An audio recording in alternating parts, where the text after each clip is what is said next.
Hey guys, welcome back to another video. And this is why the student loan debt is a scam. This is why, guys. And like everybody knows this. The federal government knows it. The colleges know it.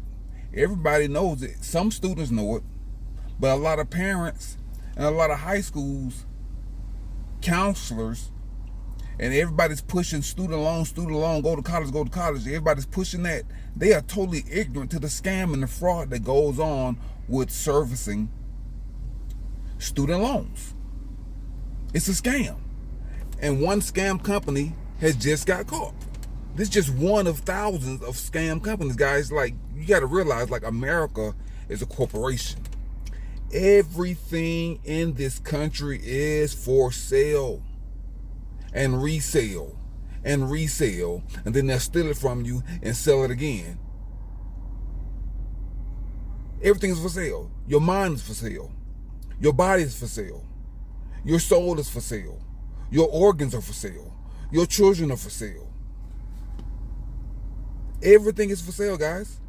So once you realize that, then it'll be easier to navigate through a system that is built off of thievery, slavery, and crimes against humanity. Let's read, guys. Navient, banned from federal student loan servicing, will pay borrowers $100 million in compensation. So if they're going to pay $100 million, they probably stole $100 billion. They are all crooks, guys. Let's continue. Navient is barred from federal student loan servicing and has to pay $120 million in fines and compensation to the borrowers harmed by its practices, according to a proposed settlement with the Consumer Financial Protection Bureau. The accord announced Thursday comes nearly 8 years after the CFPB sued Navient, formerly known as Sallie Mae. Navient directed student loan borrowers into more costly repayment plans and away from lower cost income-based choices. An investigation by CFPB found Navient is looking at paying $100 million to be dispersed among hundreds of thousands of borrowers and $20 million in fines. So Navient used to be Sallie Mae. Okay, I gotta do some more research on Sallie Mae, cause you know they change their name when they get caught doing crooked stuff. They change their name. Like when a company changes its name, you know that they're trying to hide something from the public. That's all they're doing. It's like you change your name as a criminal, and your name is like Charles Manson, and you gonna change Of course you gonna change your name to Charles Bronson. I mean, come on, guys. The proposal brings an end to litigation initially filed by the federal watchdog in 2017 in federal court in Pennsylvania. The company was then the country's biggest. Listen to this, guys. The company was then the country's biggest servicer of student loans, overseeing more than 12 million borrowers, noted the CFPB. The loan servicing giant allegedly mismanaged payment processing, hurting the credit of disabled borrowers whose loans had been discharged, the agency contended. See that, guys? They don't care anything about you. Today we are closing the book on Navient, one of the worst offenders in the student loan servicing industry, and a company that has harmed millions of borrowers across the country. See? But they want the American students to pay back these student loans. And they have duped other Americans into thinking that this is some kind of way an injustice to the Americans that did pay back the student loans. This is not an injustice. This is a RICO. It's organized crime. That's the injustice. And for those un-American Americans that's pissed off that the administration want to forgive student loan debt, they are They've been psyoped. They've been tricked. And they need to admit it. Say, I got tricked. I got fooled into paying back my student loan debt. I know that now I know that is a huge scam, a huge lie. That's what it was, guys. And this is not coming from my mouth. This has come from their mouth in the lawsuit. And they've admitted guilt. Well, they didn't admit guilt, but if you settle, that's an admission of some type of guilt. Let's continue. Navient no longer buys or services federal student loans after transferring its contract to another company in 2021. We need to find out who that company is, because it's probably the same kebab. Probably the same student loan mafia. That's it.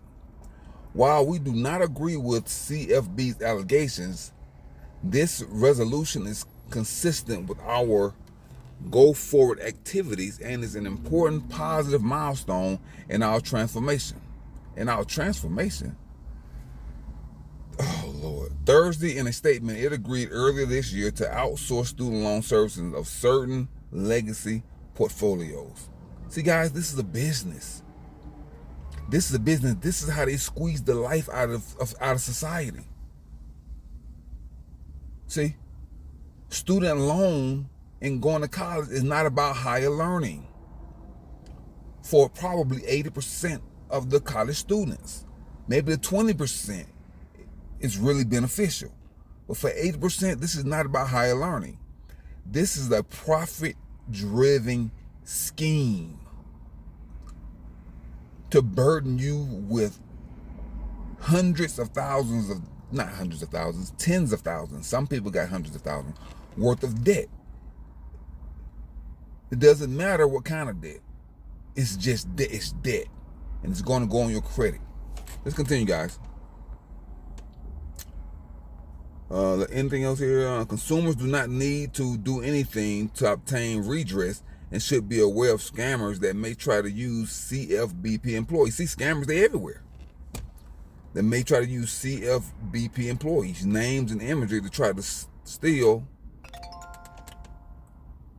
money or private information. The CFBP will never require consumers to pay money to obtain redress, nor will we ask for additional information before consumers can cash a redress check that we've issued, the agency cautioned.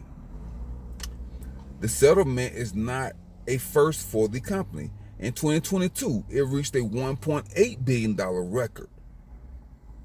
$8 billion accord with 39 states, and agreed to cancel 66,000 student loans to settle claims it engaged in predatory lending practices.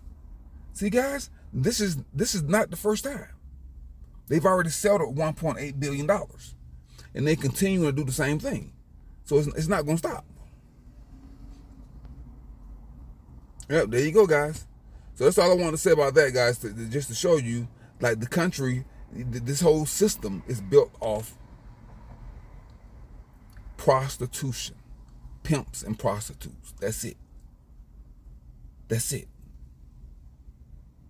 And the Matrix gatekeep this kind of information. Even though I find this on the public, no one wants to hear this. No one wants to hear this kind of stuff. They want to hear all the cute stuff on the internet. And all the silly stuff, the cat videos and all that stuff. But this is the truth right here. So until next time, guys, remember to keep your life clean, keep your body clean, keep your mind clean, keep your diet clean, keep your car clean, guys. Remember to download and deploy your anti-malware software, debug and unplug from the Matrix. Once you unplug from the Matrix, this kind of information will be easier to digest. Because a lot of people find this kind of information hard to digest because they've been duped. They've been hoodwinked. They've been fooled. They have been sold a bag of lies. They have drunk the Kool-Aid. And they don't know how to get it out of their system. Because if it's in your system, it's in your system. And they get that same Kool-Aid since it's not killing them to their children. But it is killing you. Because it's forcing you, it's helping you to brainwash and manipulate your children to do the same thing that you're doing. And in the end, somebody's going to get harmed. It may not be your children. It may be your grandchildren. Because in the end, that's how it is. This is the lynch mob, guys. and they're not going to stop until they meet their quota. Okay, guys? Until next time, guys. Drink plenty of spring water to flush out the toxins and chemicals and the poisons in the food supply, because you are being poisoned. You're being micro-poisoned every day. And since you're operating in your unconscious state, you also poison your children and your pets. Now I'm signing off. Country Band 777. Now go and conquer yourself. Peace.